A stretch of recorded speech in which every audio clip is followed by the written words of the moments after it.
Day 19 of harvest, and we are back on cutting wheat. This is Crusoe wheat again. That's the hill up there in front of us, so we are down in the Vale Lands. This is a field called Spires North, and it's another of our understory of clover fields.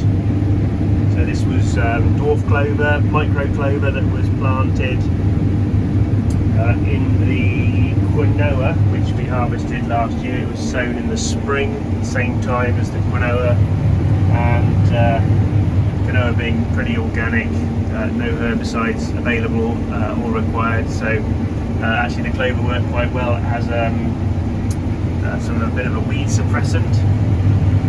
Left it in there for this crop of wheat,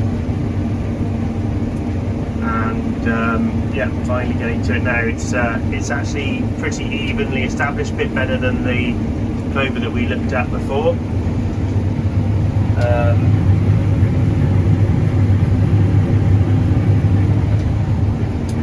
So we shall, again, we're trying to direct drill some stubble turnips into here to get some sheep feed for the winter, so we have a nice balanced ration for them, clover and turnips. And the drill is kind of a field away from here now, so hopefully tomorrow we'll get these little block planted up. This is about 20 hectares, and then that will hopefully be ready.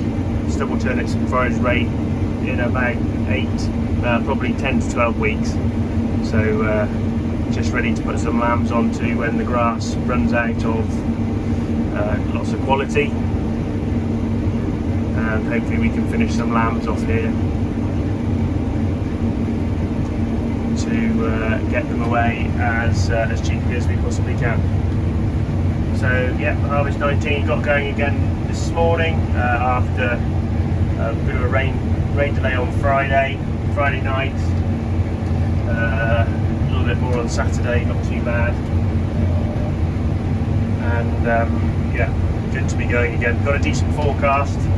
It's Sunday tea time now, so got a decent forecast I think till about, well, certainly Wednesday, if not Thursday, Friday. So should be able to get a few acres covered between now and then.